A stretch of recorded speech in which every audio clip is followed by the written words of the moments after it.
આજે થોડુંક પ્રીચિંગ જોઈશું અને આવતા શુક્રવારે ફરીથી આપણે એનો જે બીજો ભાગ છે એ સમજીશું. અ, આજે જે વિષય પર હું તમારું ધ્યાન લઈ જવા માંગુ છું એકદમ પ્રેક્ટિકલ વિષય છે. કોઈ કોઈ ખાસ પ્રકારનું કોઈ કોઈ સિદ્ધાંત નથી શીખવી રહ્યો, પણ બહુ જ એક વ્યવહારુ વાત તમને કહેવા માંગુ છું, ઉત્તેજન આપવા માંગુ છું કે આપણા જીવનની દરેક પરિસ્થિતિનો ઈલાજ ઈસુ ખ્રિસ્ત છે. મારો જે આજનો મેસેજ છે એ આ સત્યની આજુબાજુ ફર્યા કરશે કે આપણા જીવનમાં ગમે તે પરિસ્થિતિ હોય, પણ એનો ઈલાજ ઈસુ ખ્રિસ્તમાં રહેલો છે. અ ઘણીવાર આપણે આપણા જીવનમાં એવી પરિસ્થિતિમાં આવી જઈએ છીએ કે જ્યાં આપણને આગળ પાછળ કંઈ દેખાતું નથી, કંઈ સમજાતું નથી. ભવિષ્યમાં શું થશે આપણે એકદમ અનિશ્ચિત છીએ. અને આવી કટોકટી વાળી પરિસ્થિતિમાં એક સત્ય એક સત્ય હંમેશા સાચું પુરવાર થાય છે કે કાયમી, શ્રેષ્ઠ અને લાંબા ગાળાનો ઈલાજ ઈસુ ખ્રિસ્તમાં છે. કે કાયમી, શ્રેષ્ઠ અને લાંબા ગાળાનો જે જવાબ છે અને જે ઉપાય છે એ ઈસુ ખ્રિસ્તમાં રહેલો છે. અ આવી પરિસ્થિતિ કોઈ પણ હોઈ શકે છે, જેમ કે ગરીબાઈ, ચોક્કસ પ્રકારની બીમારી, કોઈ ચોક્કસ પ્રકારનો અસંતોષ, ઝઘડો, દબાણ, મુશ્કેલીઓનો સામનો કરવો, ચોક્કસ પ્રકારના પ્રશ્નોમાં ફસાઈ જવું, મનમેળ ન બેસવું કોઈની સાથે, ફાઈનાન્શિયલ કે કૌટુંબિક પ્રશ્ન, કોઈ ગુપ્ત પ્રશ્ન, કોઈ સંકટ, કોઈ જોખમ, કોઈ ચિંતા, યુ નો આવું કંઈ પણ તમારા જીવનમાં છે અને ઘણા સમયથી જો છે, તો પછી તમારે એ પોઈન્ટ પર આવવું પડશે પોતાના જીવનમાં કે જ્યાં તમે તમારી એક વાત અને એક વિચાર પોતાની અંદર બહુ મજબૂતાઈથી બેસાડવો પડશે કે હવે આ પ્રશ્નનું સોલ્યુશન માત્ર ને માત્ર ઈસુ ખ્રિસ્ત પાસે છે. તમારી પાસે તમને કોઈક બીમારી થઈ, તમે ડોક્ટર પાસે ગયા અને સાજા થઈ ગયા, ઓકે, પ્રેઝ ધ લોર્ડ. તમારે ફાઇનાન્શિયલ મુશ્કેલી હોય, તમારો પગાર વધી ગયો, પ્રેઝ ધ લોર્ડ. કે અમુક પ્રશ્નોના જવાબ તમને 1 મહિનામાં, 6 મહિનામાં, વર્ષમાં, 2 વર્ષમાં મળી જાય છે. પણ ઘણીવાર એવા પ્રશ્નોમાં તમે ફસાવ છો ને આપણે ફસાઈએ છીએ કે 2 વર્ષ, 5 વર્ષ સુધી પણ એમાંથી નીકળાતું નથી. લાંબો સમય સુધી એ પ્રશ્ન રહે છે અને ત્યારે તમારે સમજવું પડશે કે હવે આપણે એક સત્ય સમજવાની જરૂર છે કે જ્યાં સુધી પ્રભુ આ પરિસ્થિતિની જવાબદારી ના લે ત્યાં સુધી આમાંથી આપણે બહાર આવી શકતા નથી. કે અને માટે આજે હું તમને જે શિક્ષણ આપવા માંગુ છું એ છે કે તમારા જીવનની દરેક પરિસ્થિતિનો ઈલાજ, દરેક પ્રશ્ન કે કટોકટીનો ઈલાજ ઈસુ ખ્રિસ્તમાં રહેલો છે. કે જ્યારે ઈસુ ખ્રિસ્ત વધસ્તંભ પર હતા તો એમણે એક વાત કીધી, સંપૂર્ણ થયું. શું કીધું? સંપૂર્ણ થયું. એનો અર્થ કે ઈસુ કહેવા માંગે છે કે મેં પૂરેપૂરી કિંમત ચૂકવી દીધી છે. જ્યારે તમે કોઈક વસ્તુ ખરીદવા જાઓ તો તમારે એ વસ્તુ જો જોઈતી હોય તો તમારે એની પૂરેપૂરી કિંમત ચૂકવવી પડે, ત્યારે એના માલિક તમે બનો છો. એમ ઈસુએ એવું જ કીધું કે ભાઈ પૂરેપૂરી કિંમત મેં ચૂકવી દીધી છે, સંપૂર્ણ થયું. જો તમારે સાચાપણું જોઈએ છે તો સાચાપણાની કિંમત ચૂકવાઈ ગઈ છે. જો તમને તમારા જીવનમાં વિશ્વાસ જોઈએ છે તો એની કિંમત ચૂકવાઈ ગઈ છે. જો તમારા જીવનમાં શાંતિ જોઈએ છે તો એની કિંમત ચૂકવાઈ ગઈ છે. જો તમારા જીવનમાં તમને એક ભરપૂર જીવન જોઈએ છે તો એની કિંમત ચૂકવાઈ ગઈ છે. જો તમને સ્વર્ગ જોઈએ છે તો એની કિંમત ચૂકવાઈ ગઈ છે. બધાની કિંમત ચૂકવાઈ ગઈ છે.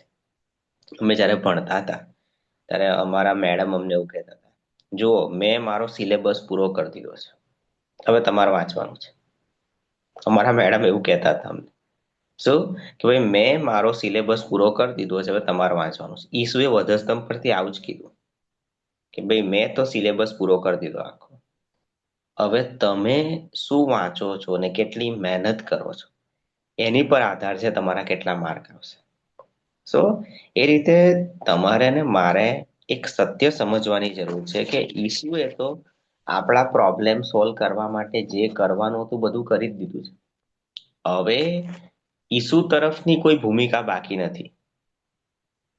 જ્યારે ઘણીવાર ઘણા લોકો આવું કહે છે, હવે જોઈએ છે પ્રભુ ક્યારે કરે કે પ્રભુએ તો કરી જ દીધું છે. જે કઈ અટકેલું છે આપણી તરફ અટકેલું છે. સમજો આ બહુ મહત્વનો સિદ્ધાંત છે. ઘણા બધા લોકો એવું કહે છે કે અમારે કે સાજાપણું જોઈએ છે, અમે વિશ્વાસ કરીએ છે, પણ હવે જ્યારે પ્રભુ સાજા કરે ત્યારે. નહીં, પ્રભુએ તો એવું કીધું કે સંપૂર્ણ થયું. પ્રભુએ તો એવું કીધું કે તને સાજો કરનાર યહોવા હું છું. હું તને સાજો કરીશ એવું નહીં. ભાઈ મેં તો તમને સાજા કરી જ દીધા છે. આત્મામાં તો આપણે સાજા થઈ જ ગયા છે. હવે શરીરમાં સાજા થવું એ આપણી જવાબદારી છે. સમજો, એટલે હવે જો કોઈ વ્યક્તિ સાજો નથી થતો તો પ્રભુ એને નથી કરી રહ્યા એવું ના કહેવાય. એ વ્યક્તિના જીવનમાં કંઈક ખૂટે છે માટે સાજો નથી થઈ રહ્યો. કદાચ પ્રભુ એને જે સમજાવવા માંગે છે સમજ્યો નથી માટે સાજો નથી થઈ રહ્યો. પ્રભુ એવું ચાહે છે કે હજુ એ ધીરજ રાખે, હજુ પવિત્ર આત્માના ફળો વિકસાવે, હજુ નમ્ર થાય. તો જો આ બધી શરતો પૂરી નહીં કરે તો સાજો નહીં થાય. બાકી પ્રભુએ તો જે કરવાનું છે બધું કરી જ દીધું છે. એટલે સૌથી પહેલા સમજવું જરૂરી છે. ઘણીવાર શૈતાન આપણને આવી રીતે ફસાવે છે ને આવી રીતે ભેરવે છે. કે સો જે મુદ્દો હું તમને સમજાવવા માંગુ છું કે તમારા જીવનમાં તમે કોઈ પણ કોર્ટ કેસમાં ફસાયેલા કેમ ના હો, કોઈક બાળકો જોડે કોઈ મતભેદ કેમ ના હોય, એનો જવાબ એક જ છે, ઈસુ ખ્રિસ્ત. ઈસુ ખ્રિસ્તનું વચન. ઓકે, અને કારણ કે ઈસુ ખ્રિસ્તે તો વધસ્તંભ પર કામ પૂરું કરી દીધું છે. કે ઈસુ ખ્રિસ્તે એકચ્યુઅલી શું કીધું, જો તમે પોતાનું ઘર જો ક્યારેય ખરીદ્યું હોય અને ઘરના હપ્તા જો તમે ભરતા હોવ, તો જ્યારે તમારા ઘરનો છેલ્લો હપ્તો તમે ભરો પછી તમને શું થાય? હાશ થાય. હાશ કે ભાઈ મારું ઘર છૂટી ગયું. મેં હવે ઘર મારું છે, હવે બેંકનું નહીં. પેલા તો બેંક પાસેથી લોન લીધી હોય એટલે બેંકને હપ્તા ભરવા પડે. જ્યાં સુધી તમારા હપ્તા ના ભરાય ત્યાં સુધી દસ્તાવેજ છે ને બેંકમાં જ હોય. પણ જેવો તમે છેલ્લો હપ્તો ભર દો એટલે શું થાય? હવે ઘર તમારા નામે, હવે ઘરનો દસ્તાવેજ તમારી પાસે આવી જાય.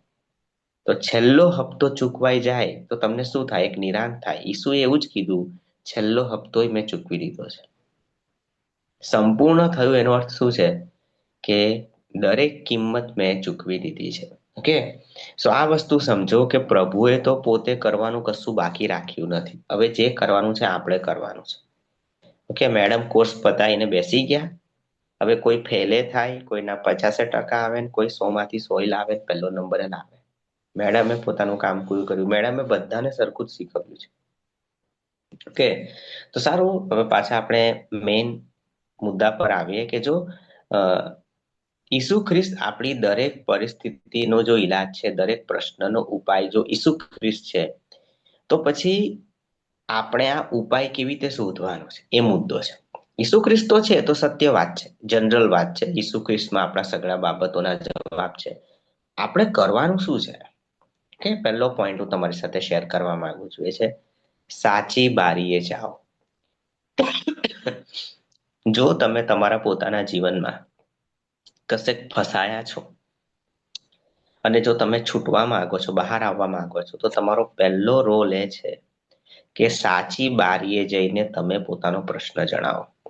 હજુ વધારે કહું તો ખોટી બારીએ ન જાઓ. ખોટી બારીએ ઘૂસી ગયા છો, ખોટી ટ્રેનમાં ચડી ગયા છો, ખોટી લાઈનમાં ઘૂસી ગયા છે, તો બહાર નીકળી જાઓ. કે આપણે બાઇબલમાં એક પ્રસંગ જોઈએ છે, યોહાનની લખેલી સુવાર્તા 2 અધ્યાય 1 થી 5 કલમ. દ્રાક્ષારસ ખૂટી જાય છે, બરાબર છે, દ્રાક્ષારસ ખૂટી જાય છે અને ઈસુની માં આવીને ઈસુને કહે છે કે દ્રાક્ષારસ ખૂટી ગયો છે. પછી ચાકરોની એન્ટ્રી પડે છે અને ઈસુની માં મરિયમ ચાકરોને એવું કહે છે કે ઈસુ તમને જે કે એ કરો. શું કહે છે? એ તમને જે કે એ કરો. એનો અર્થ કે મરિયમ જે છે એ ચાકરોને એક સાચી બારીએ જઈને સાચું કામ કરવાની સલાહ. મરિયમ જે છે એ ચાકરોને સાચી બારી પર લઈ જાય છે. ચાકરો ખરી બારીએ જાય છે. ખરી બારી કોણ છે? સાચી બારી કોણ છે? ઈસુ ખ્રિસ્ત. અને પછી ઈસુ ખ્રિસ્ત કહે છે કે ભાઈ આ કુંડા છે એમાં પાણી ભરો, અને પાણી જ્યારે ભરવામાં આવે છે પછી કે જાઓ લઈ જાઓ. અને જ્યારે એ લોકો ચાલી રહેલા ત્યારે ચમત્કાર થાય છે અને પાણીનો દ્રાક્ષારસ બની જાય છે.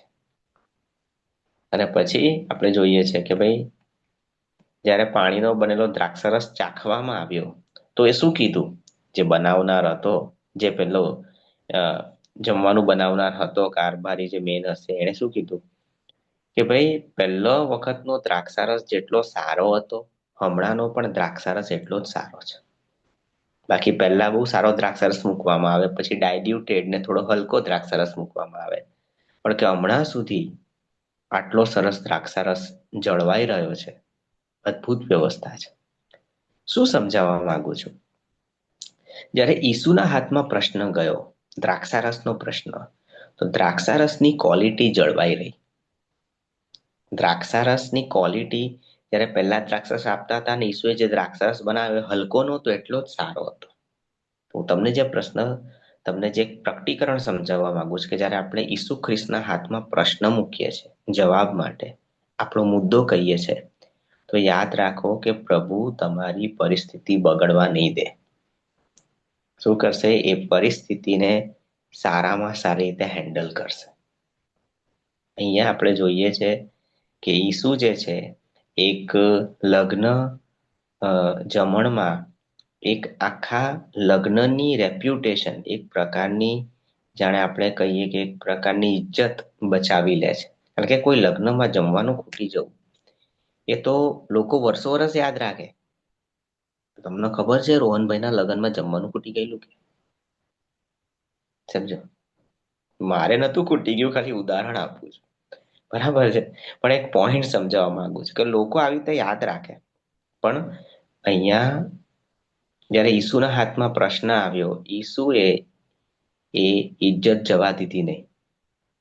જ્યારે તમે તમારો પ્રશ્ન ઈસુને સોંપો છો, પ્રભુ તમારી પરિસ્થિતિ બગડવા નથી દેતા. જો સાચી બારીએ ગયા તો નહીં પ્રોબ્લેમ આવે, પણ જો ખોટી બારીએ ગયા પ્રોબ્લેમ આવશે. આપણે બીજું એક ઉદાહરણ જોઈએ કે ભાઈ આદમ ને હવા અને શૈતાન. જ્યારે શૈતાન હવા પાસે આવ્યો અને એણે હવા સાથે વાત કરી, ફળ ખાવાની લાલચ આપી, અને આ સમયે હવાએ આદમ પાસે જવું જોઈતું હતું કે આદમ, પેલો શૈતાન આવ્યો છે, મને ફળ ખાવા કહે છે, તારું શું કેવું છે? કારણ કે બાઇબલ કહે છે કે પુરુષના અધિકાર નીચે સ્ત્રી છે. પહેલા દેવે આદમને બનાવ્યો, પછી હવાને બનાવ્યો. એનો અર્થ કે જે પહેલો બન્યો એનો અધિકાર છે એના પછીના બનેલા પર. આપણે જોઈએ છે કે દેવ બે બે પૂતળા પણ બનાવી શક્યા હોત, એક આદમનું ને એક હવાનું, પછી બંનેમાં શ્વાસ ફૂંક્યા હોત. એવું પણ કરી શકત. પ્રભુ એવું ના કર્યું. પ્રભુ જે કંઈ કરે છે એ એક તમને કંઈક સંકેત આપવા માટે કરે છે, તમને કંઈક સમજાવવા માટે કરે છે. તેવે પહેલા આદમને બનાવ્યો, પછી હવાને બનાવી. અને હવા પાસે જ્યારે એક પ્રશ્ન આવ્યો કે મારે ફળ ખાવું જોઈએ કે નહીં, એણે કોઈને પૂછ્યું નહીં, પોતે ખાઈ લીધું. હવાએ આ નિર્ણય ઇન્ડિપેન્ડન્ટલી લીધો, મનસ્વી રીતે, સ્વતંત્રતા, કે મારે કોઈને પૂછવાની જરૂર નથી. એ ખોટું હતું. હવાએ સાચી બારી આદમ પાસે જવાનું હતું. આદમની પણ જવાબદારી હતી કે એની પત્ની જોડે જો કોઈ વાત કરી રહ્યું છે તો એને ખબર હોય. એણે એદનવાડીનું રક્ષણ કરવાનું હતું. આવી રીતે કોઈ ઘૂસી ગયું તો એને ખબર હોવી જોઈએ કે ભાઈ આ એદનવાડીમાં કોઈ ઘૂસ્યું છે. તો શું થયું? મૂળ મુદ્દો શું છે કે ભાઈ હવા જે છે એ સાચી બારી આદમ પાસે ગઈ નહીં, પણ એણે એક ખોટી બારી શૈતાન જોડે ની વાતચીત દ્વારા એ નિર્ણય કર્યો. અને શું થયું? પાપ બેઠું. જ્યારે આપણે ખોટી બારીએ જઈએ છીએ ત્યારે પ્રશ્નો વધારે ને વધારે ખરાબ થઈ જાય છે, બધા કેસ ખરાબ થઈ જાય છે. આપણી જવાબદારી એ છે આપણા જીવનમાં ભલે થોડી વાર લાગે પણ સાચી બારીએ જઈએ. સાચી બારી કોણ છે? ઈસુ ખ્રિસ્ત. અથવા ઈસુ ખ્રિસ્તના ખરા સેવકો. દરેક સેવક ખરો સેવક નથી. આજે હું તમને બહુ પ્રમાણિકતાથી કહું છું ને નમ્રતાથી કહું છું. તમારા જીવનમાં જે પણ સેવકો છે, જે પણ આગેવાનો છે, જે પણ ઉપદેશકો છે, તમારે ધ્યાનથી એમનું જીવન જોવું પડશે અને પછી તમે કોઈ નિર્ણય લો કે ભાઈ એક સાચો સેવક છે કે નહીં. મારા વિશે પણ એ જ નિયમ હું કહું છું. સાચી બારી કોણ છે? દેવ છે, દેવનું વચન છે, પવિત્ર આત્માની દોરવણી છે, દેવના સેવકો છે, આગેવાનો છે, ખરા દેવ, આ બધા સાચી બારી છે. એની પાસે જાઓ. અમુક વાર શું થાય, લોકોને કઈ પ્રશ્ન થાય, કોન્ટેક્ટ લગાવે, મામા આવું થયું છે શું કરીએ, અરે ફુવા આવું થયું છે શું કરીએ. સમજો, તમે તમારો પ્રશ્નનો જવાબ માણસો મધ્યે સોચો છો કે દેવમાં શોધો છો? બાઇબલ કહે છે કે ભાઈ માણસો પર ભરોસો રાખવા કરતા દેવ પર આધાર રાખવો સારો છે. અમુક વાર કેવું છે, અમુક લોકોને કોઈ પણ પ્રશ્ન થાય, બોલો કેટલા પૈસા આપવાના છે, પ્રશ્ન સોલ્વ કરતો. દરેક પ્રશ્ન પૈસાથી સોલ્વ નહીં થતો. અને પૈસાઓને જો તમે આધાર બનાવીને બેઠા છો તો પ્રોબ્લેમ છે. સાચી બારીએ જાઓ. પૈસા, સંપર્કો, તમારું પોતાનું, માત્ર પોતાનું દિમાગ ને પોતાની બુદ્ધિ ચાતુર્ય પર ભરોસો, આ બધી ખોટી બારીઓ છે. બાઇબલમાં એક બીજો એક્ઝામ્પલ છે આવો, ઇબ્રાહિમનો. જ્યારે ઇબ્રાહિમને સારાને બાળકો નહોતા થતા, બરાબર છે, તો સારા ને ઇબ્રાહિમ ખોટી બારીએ ગયા. કોની પાસે ગયા? હાગાર પાસે. જો એ લોકોને બાળક નહોતા થતા તો ઇબ્રાહિમે કઈ બારીએ જવાનું હતું? દેવની બારીએ જવાનું હતું. દેવને પૂછવાનું હતું, પ્રભુ તમે વચન આપ્યું છે, કેમ આવું થઈ રહ્યું છે, કેમ બાળકો નહીં થઈ રહ્યા? મારામાં શું ભૂલ છે? મારામાં શું મારે સુધારો વધારો કરવાની જરૂર છે? કેમ આ વચન કામ નથી કરી રહ્યું? તમે તો બોલ્યા છો તો કેમ નથી થઈ રહ્યું? મૂલ્યાંકનની જરૂર હતી. પણ એના બદલે શું થયું? એ લોકો કે ચલો આવું નહીં તો આવું, કે આમ નહીં તો આમ કરી નાખીએ. અમુક લોકોને એવું હોય, એક કહેવત છે ગુજરાતીમાં, ગમે તે પાણીએ મગ ચડાવો. શું કહેવત છે? ગમે તે પાણીએ મગ ચડાવો. એટલે ગમે તે રીતે આ કામ કરી નાખો. અને શું થયું કે ભાઈ ઇબ્રાહિમ ગયો હાગાર પાસે અને ઈસ્માઇલનો જન્મ થઈ ગયો. હવે ઈસ્માઇલ આવી ગયો પછી એને કઈ હવે કઈ ના થાય.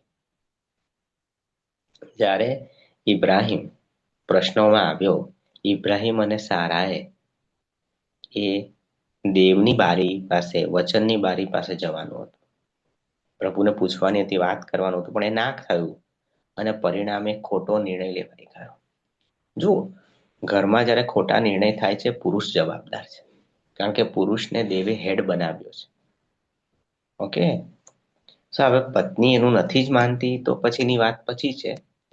બાકી જ્યારે હવાએ ફળ ખાધું તો ફળ સૌથી પહેલા કોણે ખાધું? હવાએ ખાધું. પણ દેવે શું કીધું? હવા હવા તું ક્યાં છે એવું પૂછ્યું? ના, દેવે કીધું આદમ તું ક્યાં છે. ફળ ખાધું કોણે? હવાએ. પહેલા ફળ ખાધું કોણે? હવાએ. પણ પ્રભુએ પ્રશ્ન પૂછ્યો કોને? આદમને. આદમ કુટુંબનો હેડ હતો, પણ જવાબદારી પણ હતી, રિસ્પોન્સિબિલિટી પણ હતી. બરાબર છે. મારો જે મુદ્દો છે જે હું સમજાવી રહ્યો છું, આપણે પોતાના જીવનમાં જ્યારે પ્રશ્નોમાં ફસાઈએ છે, આપણો પહેલો રોલ એ છે કે આપણે ખોટી બારીએ ન જઈએ, સાચી બારીએ જઈએ. તમારો જે પ્રશ્ન છે, 2 કે 3, વધારેમાં વધારે 2 કે 3 દેવના સેવકોને જણાવો. એવું નહીં કે 5 સેવકોને તમે જણાવો. જે મળે એને પૂછ્યા કરો, શું કરવાનું, શું કરવાનું. મદદ માંગવું, પણ તમને ખબર હોવી જોઈએ કે કયા વ્યક્તિ સાથે દેવ છે. દેવ જો આ વ્યક્તિ સાથે છે તો પછી મારા પ્રોબ્લેમનું સોલ્યુશન આવશે. કે મદદ લેવી ખોટી નથી, પણ સાચી બારીએ જવું જરૂરી છે. આપણે છે કે મૂસાના સસરા હતા ઈથ્રો, અને એક વખત મૂસા એટલું બધું કામ કરતો તો, ન્યાય કરે, સવારથી આજ સુધી ન્યાય જ કર્યા કરે, ન્યાય જ કર્યા કરે. અને એક સાચી બારીએથી સલાહ આવી. કોણ? એના સસરા ઈથ્રો તરફથી. કે જો તું આ રીતે જ ન્યાય કર્યા કરશે તો એક દિવસ તું પતી જશે. મીન્સ કે તું મરી જઈશ. આટલું બધું કામ કરીશ તો પછી તારો અંત જ આવે તો તું થાકી જશે, તારું જીવન બેલેન્સમાં નહીં રહે. અને એ સલાહ મૂસાને સમજાય. ઓકે, સો આપણા જીવનમાં સાચી બારીઓ હોવી જરૂરી છે. જો તમારે કલકત્તા જવાનું હોય, ચલો એવું કહેવાય કે જો તમારે યુકે જવાનું છે તો પછી બ્રાઝિલની બારીએ જવાની જરૂર નથી. જો તમારે યુકે જવાનું છે તો બ્રાઝિલની બારીએ જઈને ટિકિટ લેવાની જરૂર નથી, તમે યુકેની બારીએ જ જાઓ. આપણા જીવનમાં સાચી બારીઓ હોવી જરૂરી છે. સાચી બારી કોણ છે? આપણા સગાવાલા સાચી બારી નથી. પૈસો સાચી બારી નથી. સાંસારિક લોકો, તમારા મિત્રો, તમારી સોસાયટીના લોકો, આ બધા સાંસારિક લોકો એ કઈ સાચી બારી નથી. બરાબર છે. સાચી બારી કોણ છે? ઈસુ ખ્રિસ્ત છે. સાચી બારી કોણ છે? ઈસુ ખ્રિસ્ત સાથેનો સંબંધ છે. સાચી બારી કોણ છે? પવિત્ર આત્માની દોરવણી છે. સાચી બારી કોણ છે? સાચી બારી દેવનું વચન છે.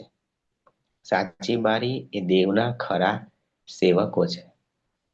જ્યારે દાનિયેલને ખબર પડી કે જો સ્વપ્નનો અર્થ નહીં કહેવામાં આવ્યો તો રાજા આપણને મારી નાખશે.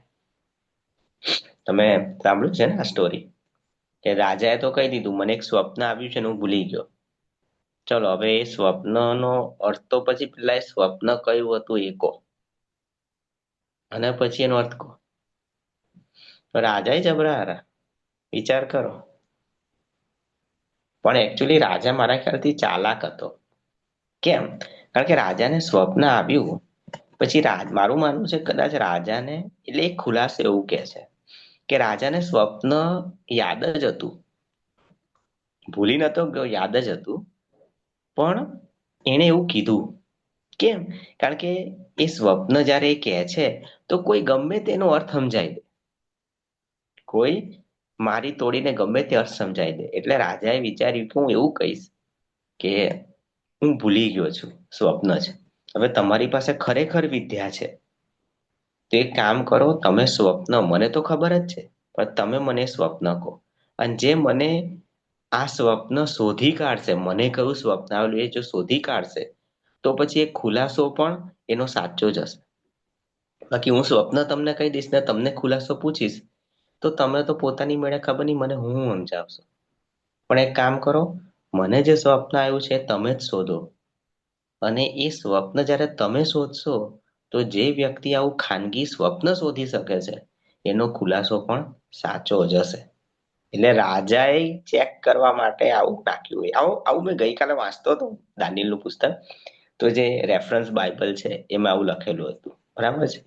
50% સાચું લાગે છે અને 50% ખોટું લાગે છે. બરાબર છે. પણ આ એક મુદ્દો છે. હવે શું થયું કે જેવું દાનિયેલને ખબર પડી કે હારું આ તો જાન પર આવી બની આપણી, તો દાનિયેલના ત્યાં બાબિલોનમાં ઘણા મિત્રો હશે.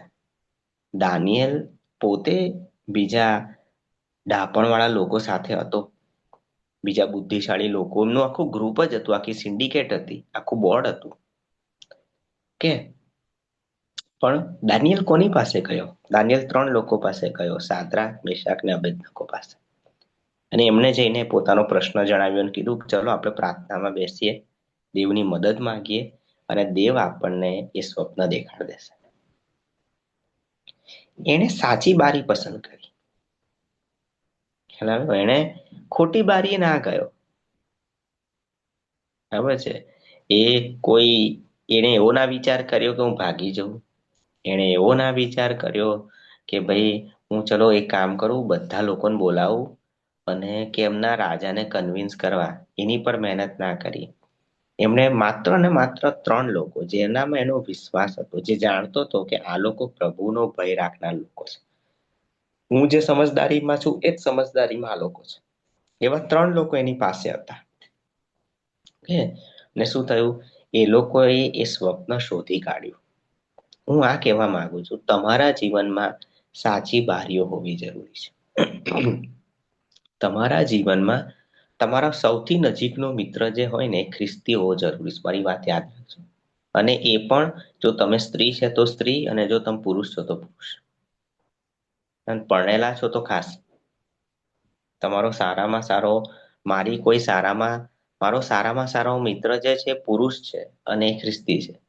મારી સારામાં સારી મિત્ર કોઈ છોકરી નથી.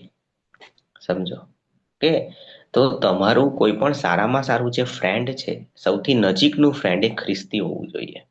જો તમારો સૌથી નજીકનો ફ્રેન્ડ જો અવિશ્વાસી છે, જો એ ખ્રિસ્તી નથી, તો એના જીવનની અસરો તમારી પર પડશે.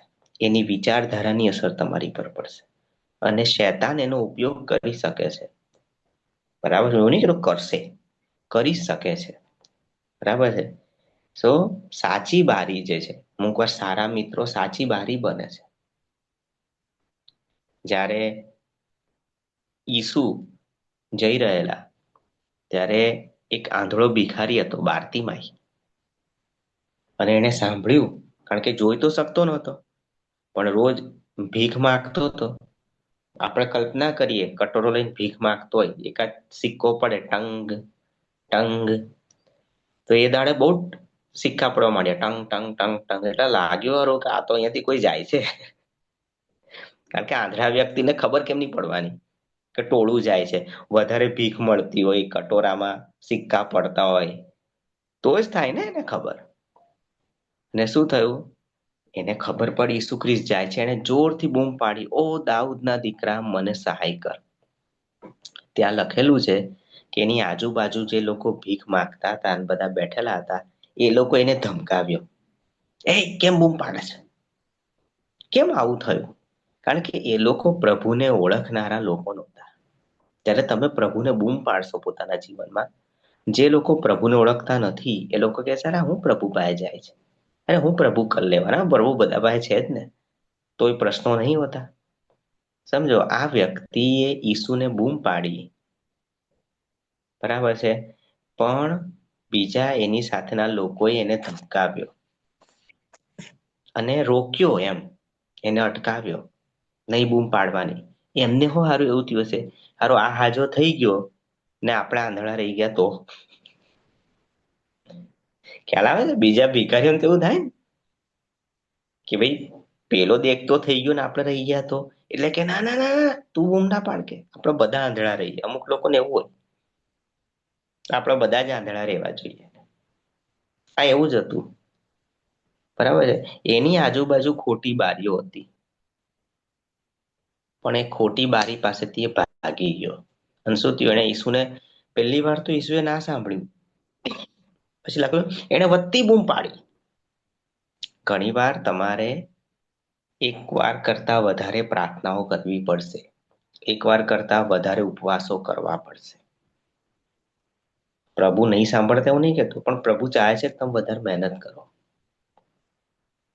કેમ આપણે અમુક વાર 5 વાર 10 વાર મહેનત પ્રાર્થના કરવી પડે છે? કેમ અમુક વાર આપણે 6 6 મહિના, વર્ષ, 2 2 વર્ષ સુધી પ્રાર્થના કરવી પડે છે? કારણ કે પ્રભુ ચાહે છે તમે મહેનત કરતા શીખો.